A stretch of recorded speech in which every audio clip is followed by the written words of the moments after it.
Already in high school. I was probably a junior, and this like cool senior guy comes up to me, this like football player, and he says, "We're gonna sit down and we're gonna share this fifth of vodka, and we're not leaving until we finish it."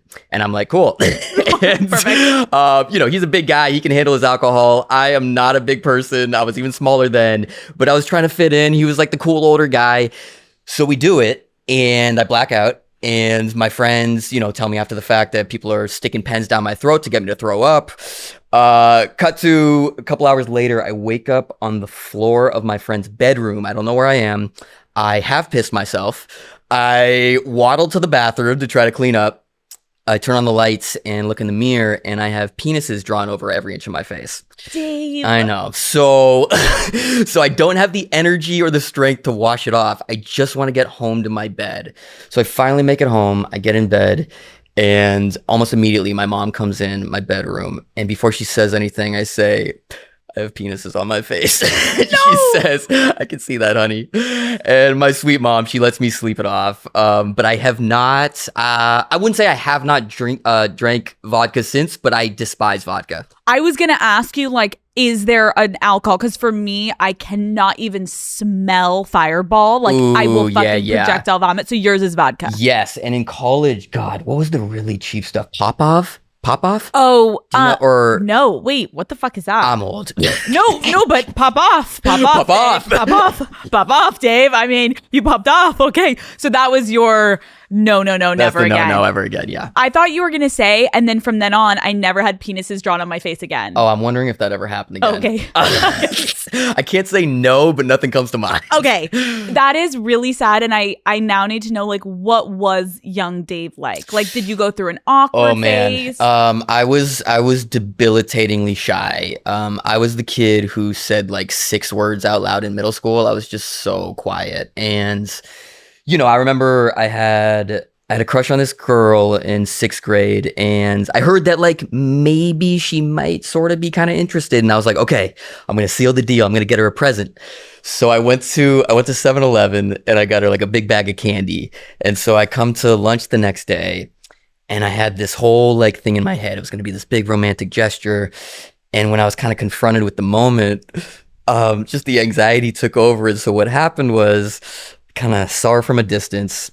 She was under this tree with her friends, and I started running at her.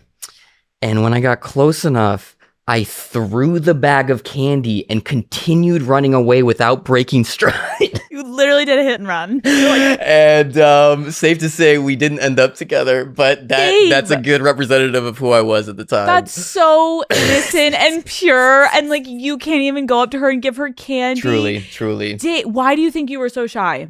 God, I don't know. I really don't. I mean, I got out of my shyness towards the end of high school, but I was just a really sensitive kid. Like, I was the guy who was listening to Goo Goo Dolls and Counting Crows and like the first John Mayer album, Room for Squares. And like, I actually did. I had a longer term girlfriend in high school, and I would, again, I was writing her poetry, and like but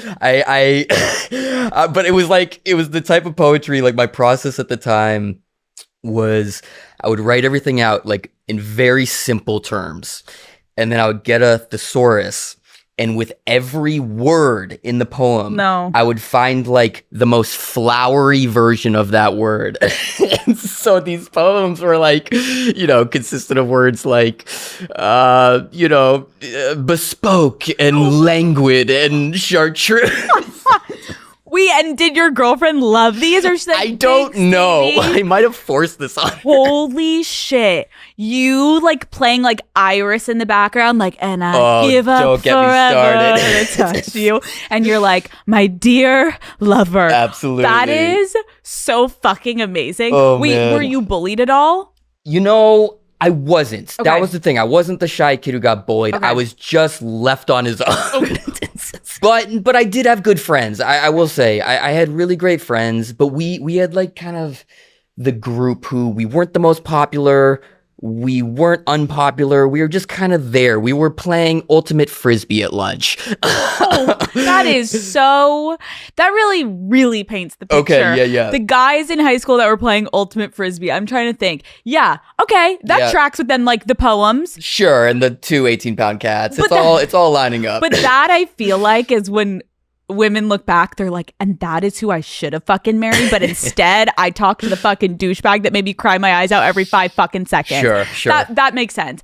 I think a lot of people in the beginning of your career were always like, okay, this guy is always playing kind of like a high schooler. Yeah. And it almost is like he's aging backwards. Sure, yeah. Dave, talk to me about the skincare routine. Oh, wow.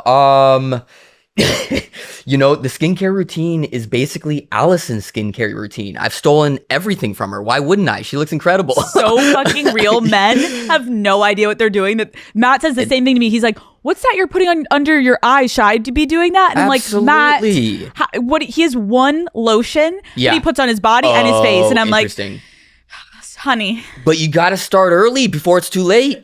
You got to get that sunscreen in your daily moisture. Are you messing around with like snail mucin?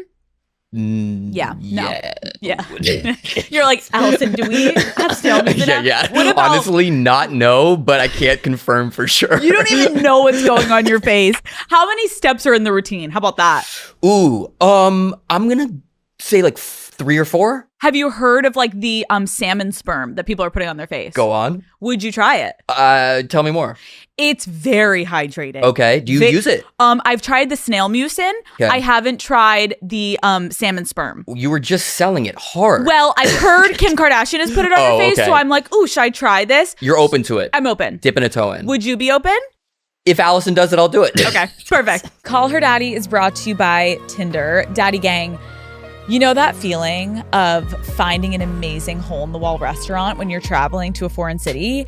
There is truly nothing better than having the best meal of your life surrounded by locals where nobody knows you're a tourist. Well, with Tinder's help, you can have more moments like that and get a true taste of the local life. Tinder's passport mode can be the best travel companion when you're looking for a local tour guide in any city in the world. Try Tinder Passport globally to connect locally during your travels or even before you start packing, all while making traveling to a new place feel easier. With Tinder's help, add more plans to your itinerary by matching with a local and setting a date to see the city through their eyes. Passport mode is also a great way to help immerse yourself deeper into the culture and have more authentic experiences while traveling. With Passport mode, there's so much to discover. Explore all of the possibilities for yourself. Tinder, it starts with a swipe. Download Tinder today. Okay. High school drug dealer in 21 Jump Street. Yeah. What was the most trouble that you ever got into in high school? Oh, God. Not much. Not much. You didn't like get arrested? No, okay. No. My brothers both got arrested. And I think because of that, and they're 5 and 7 years older than me. And I think because of that, my parents... They were just very tired by the time I came along. I was definitely a mistake. My mom says it's the best mistake she ever made.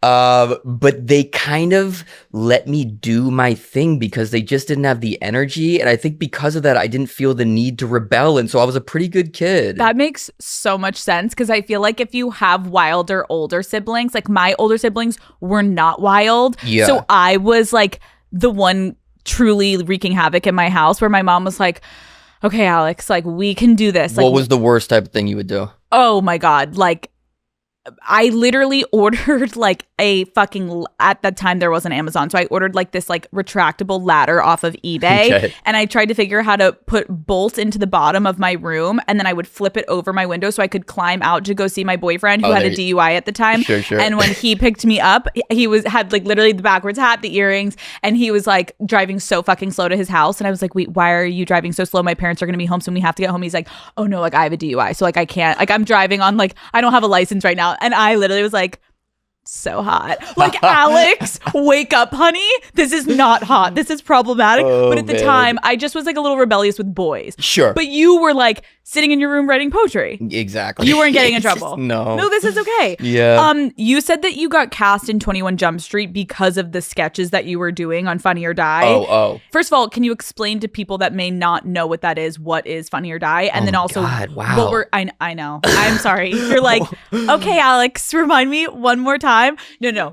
Okay, Funny or Die was basically a comedy sketch website run by Will Ferrell, Judd Apatow, and Adam McKay, who were and are some of the best, comedy people ever.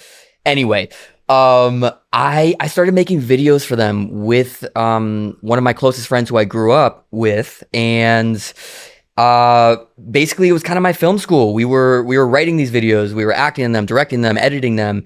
And, we were making some weird stuff. This was like where we figured, like, let's push the boundaries. Let's try things. And worst case scenario, no one sees them. But best case scenario, if a video hit on Funny or Die at the time, that website was so big that like more people could see it than if you did an independent film. And so the stuff that we were doing, oh my God, what? Kind of bringing it back to 21 Jump Street. So with 21 Jump Street, that audition process was very arduous. I went in like 6 or 7 times for that movie. And towards the end of that process, I put out a video on Funny or Die where me and my good buddy, Chris Mintz-Plasse, we made a video called You're So Hot, where we basically told each other in vivid detail how much we wanted to fuck each other. And after I landed the role in 21 Jump Street, the directors told me, they were like, part of the reason we gave this to you is because we saw that video and we recognized that this guy understands comedy. Oh my God. But believe it or not, that's not the weirdest video we put up. I put up a video called Go Fuck Yourself, where it's me and a girlfriend at the beginning.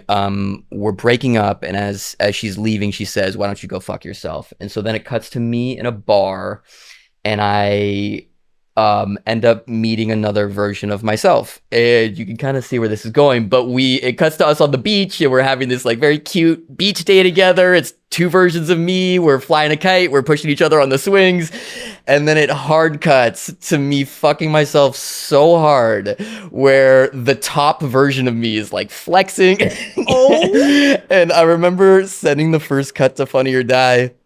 And let's say the video is like, 2.5 minutes. I think like 45 seconds of that was me fucking myself. And they were like, okay, this is pretty good, but maybe make the sex scene like 3 seconds. And you're like, you don't love this?